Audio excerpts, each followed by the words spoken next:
My three intentions when I'm managing a difficult or challenging situation are reground, resolve, and stabilize. Welcome to the My Three Intentions series. Hello everyone, I'm Kelvin Fu, Principal Advisor of 167. In this series of videos, I like to share what goes on in my headspace around the top three intentions whenever I step into a new objective. These new objectives could be building or reshaping a new team, project, or business. What I hope to be able to do is encourage intention-based thinking by sharing what unfolds in my head, as well as how that leads to different priorities that I unfold over the next 3 months to 6 months or even up to 18 months. I hope that this will help you in some ways in terms of unfolding what your intentions are whenever you step into a similar situation as I have. In this episode of My Three Intentions, I like to talk about what my three intentions are when I deal or manage with a difficult or a challenging situation. I think dealing with challenging or difficult situations would be something that most of us will be familiar with. And these are, situations that we likely would have experienced in either our work or our personal lives. And such areas that we're familiar with could include stakeholder tensions at work, team challenges if you're managing a team, as well as personal relationships. And I think it's also useful to know that, what the tensions that we feel or that others feel are relative. What we might feel in terms of tensions might not be what other people are feeling. Similarly, what we are perceiving that of ourselves may not be what others are perceiving of us. And also, I think it's useful to note that in terms of difficult situations, that we're all underpinned by fear, whether it's at personal or whether it's at work. Most of us, depending on how we react, we might either be in a fight or a flight mode or a freeze mode. And hence, this is how, sometimes we might perceive or start feeling that we are in a difficult or a challenging situation. I think typically for me, when I'm dealing with a challenging or difficult situation, for me, it's about largely around re-establishing happiness. And when I say re-establishing happiness, the reason I say that is because it doesn't get any simpler. If we take 5 steps back as a re-establishing of happiness, because personally for me, happiness drives trust. And when you've got trust, then, you've got collaboration. And when you've got collaboration, that's when you can deliver an outcome. And this is so regardless of whether it's a personal or a work milieu that you're dealing with. And hence the very core is of objective when we're dealing with a difficult or challenging situation is to re-establish happiness. Hence, assuming that in day one when I'm walking into such a situation where I want to re-establish happiness, I think a few things I'll definitely be feeling anxious, because personally for me, I take pride in wanting to be of service to others. Hence, I would definitely like to be able to establish understanding in terms of what someone else is feeling. And of course, I also want to know whether I might have also caused that, because it might be misunderstanding in terms of what I might have behaved or what people might have perceived my intentions are. And I think, of course, there will be a genuine intention apart from being anxious, in terms of positivity that I would be feeling as well, because I want to be driving that level of excitement or happiness back into the relationship again. In terms of what others are feeling, I'm as I mentioned, it's all relative. What the anxiety I might be feeling in a particular relationship, or the genuinity you wanting to drive positivity, might differ from the other person, because the other person or the person's or situation that I'm with might not be as as severe or as uncomfortable as what the other party is feeling. Hence, the level of comfort or discomfort, as mentioned earlier, it's relative. It differs on what other people are feeling. So if I were to step through into the three intentions, the first intention being reground. For me, the reason I say reground is because I would have to, or typically I would take 5 steps back. So So I might go for a walk. I might just to self-assess, to self-assess how perhaps, for example, how perhaps I may have contributed to this situation. I would then start to take my step back into perhaps there might be something I might have said, some communications, that might have led to any kind of particular misunderstanding, or perhaps some kind of behaviors or information. So self-assessment is something I would typically do to understand how I might have contributed to it.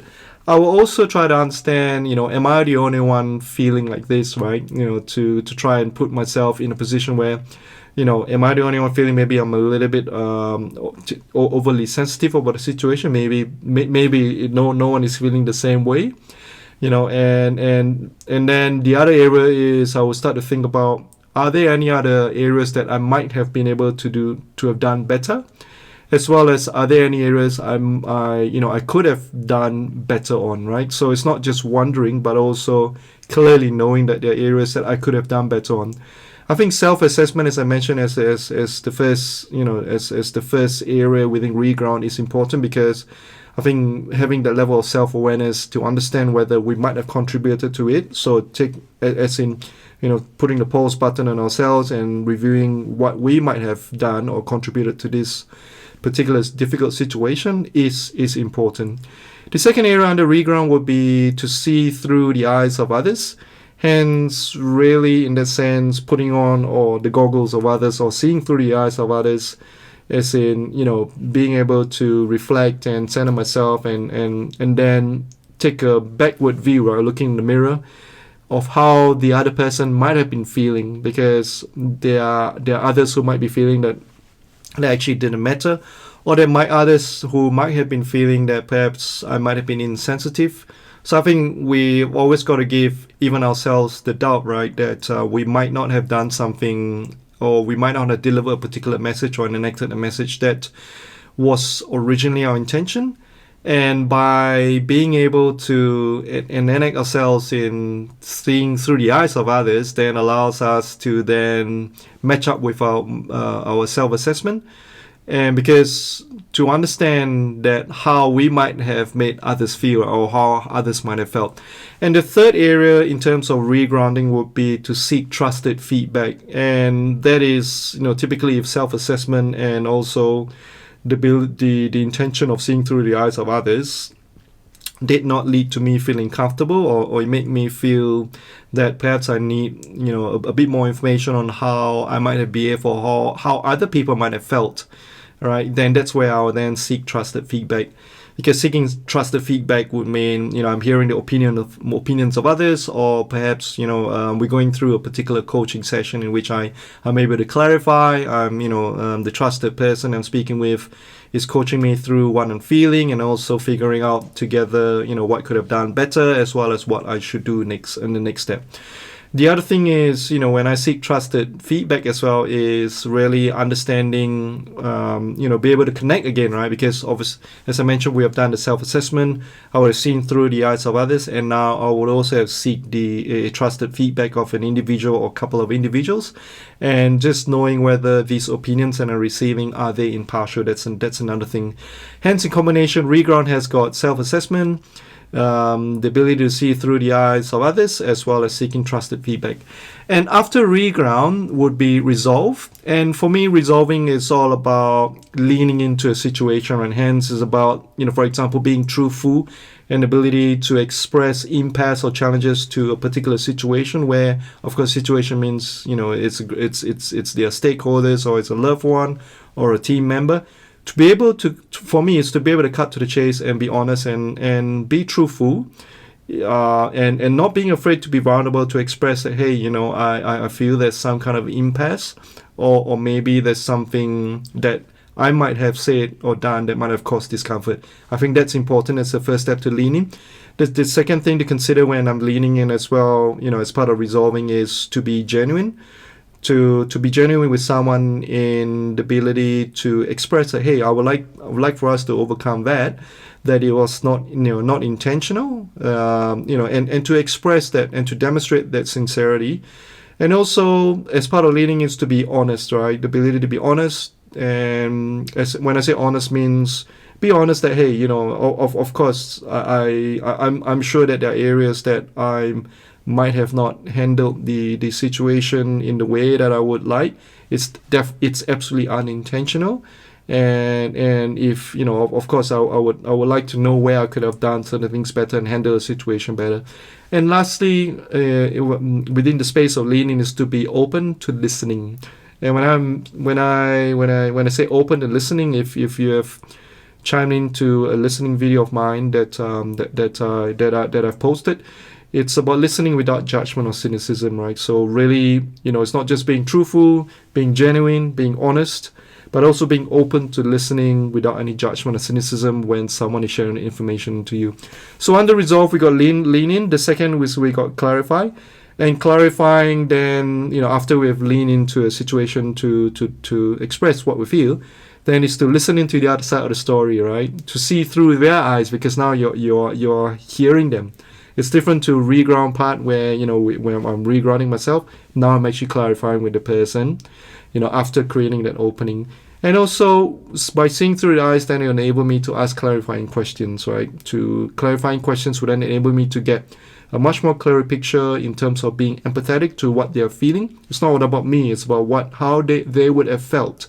Because I would have leaned into the situation, expressed that, that it's unintentional and so on and so forth. And I've also reground. The clarification part of it allows me to listen to the other side of the story, see through their eyes, ask clarifying questions, as well as for me, it's also important that I provide feedback on what I felt and heard, so that we can go through the cycle in getting feedback from them as well, whether we have heard, how they have felt clearly.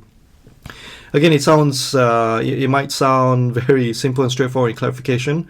However, I think what comes to my mind is the ability to balance our own emotions, to be aware of how we behave, as well as the ability to be empathetic. What I mean empathetic means not being judgmental or cynical whenever we hear something. It's important, and this work hand in hand. And thirdly, as part of resolving, would be then, once we're able to lean in and also we're able to clarify, then it's the ability to then co-create solutions together, right? Because as you can see, the process, once we lean in, which we are open, we let our guard down with and enable someone to feel comfortable with our intentions. We step into clarifying, and then now we want to co-create as part of resolution. And co-creating could mean, to kick off will be asking someone, as simple as asking someone, what or how could I do, or what should I do to make things better, or how could I make things better?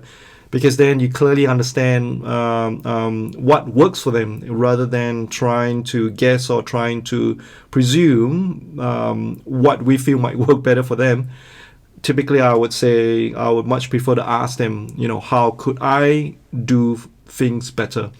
And by asking them and hearing them, that's where we can move to clarifying what we have heard, and also clarifying our intentions at the same time. And then the ability to take 5 steps back to then simplify 1 or 2 key things that we could look at first as part of co-creating the solutions. Because as you can imagine, we've leaned in, we've clarified, we want to co-create solutions.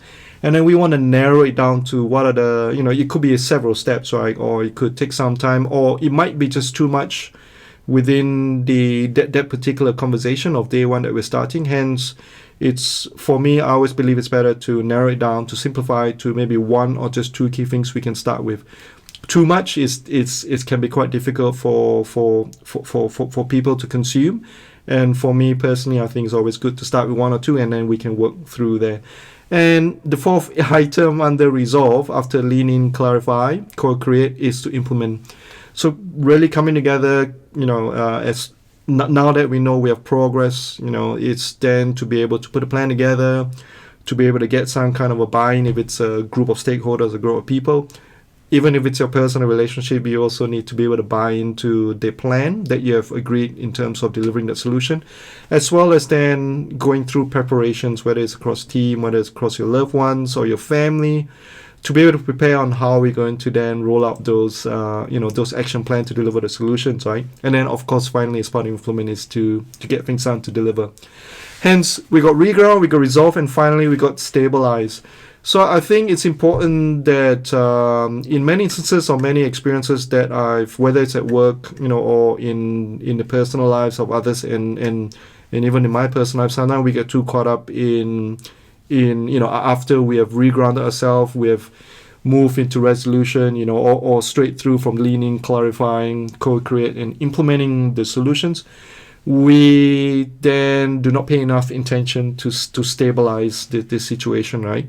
Because I think bearing in mind that, when there is a challenging situation, whether it's a stakeholder or whichever, trust needs to be, in that sense, rebuilt again. And when, as they always say, right, it's so difficult to build trust, but it just takes a little event or just a flip to break trust, right? Hence, stabilizing as a third area is important, right? And that could look like establishing check-in routines, for example. If we know we're starting to roll out those resolution plans, then perhaps catching up weekly over the next 1 month. Not saying you got to catch up over the next 12 months, but I think the initial is to make it clear, hey, definitely I'm genuinely wanting to make a difference as part of this resolution. And of course, I'm appreciative that we've got together to discuss this. And I hope you're comfortable with what I've expressed to you, that it wasn't intentional, and so on and so forth. I think it's always good to be to be genuine and not try to justify or defend. At the end of the day, I think any situations or problems comes from two, right? It's not just myself, but it's also the other party or parties. Hence, the ability to then establish this check-in routine, then it's a bit like coming together and really supporting this shared objective in bringing or rebuilding trust together. And the second area under stabilize is to adjust and improve as we go. So with the check-ins means you will be able to do fine-tunings on because as part of it we will know each other better as well, so we can do things differently. And also finally be ability to reflect on how we have been progressing. And then if we are at work, then it's then embedding those new behaviors or new unfoldings into business as usual or BAU, and then closing up the resolution perhaps over 1, 2, or 3 months, depending on how severe this challenge might be. You still got to then recognize an ability to close up. So putting it all together, right, there's 3 areas when I'm dealing or when I'm managing a difficult or challenging situation. And the first is reground, second is to resolve, and the third is to stabilize. When I say reground, it's all about myself. I need to reassess myself. I need to be able to see through the eyes of others, as well as I need to also, I might need to seek trusted feedback, as in people who are close to me that I might have to carry out a coaching-like session to seek feedback as well as hear the opinions. With resolve, it's all about leaning in together with the person, the stakeholder, whether it's your loved one, whether it's at work, to be able to lean in, to be able to clarify what is what is their part of the story, to be able to co-create solutions together on how we can get through this together. And finally, to be able to implement. And implementation includes buy-in, includes preparing to unfold these actions as well as to deliver. And finally, with stabilize, it's all about establishing the check-in routines. Remember, we're trying to stabilize and embed this as a new way forward, to be able to adjust and improve as we go, as well as to reflect and then embed this into our daily life. Or if you're at work, it's about business as usual. So reground, resolve, and stabilize. I hope that this unfolding of my 3 intentions when I'm dealing or managing a difficult situation has been helpful to you. Share with me what your 3 intentions are when you're dealing with a difficult or a challenging situation. But nevertheless, I hope that by my share has been helpful to you and perhaps form some kind of fundamental underpinnings that you could use that might be beneficial to your work or your personal life. Thank you.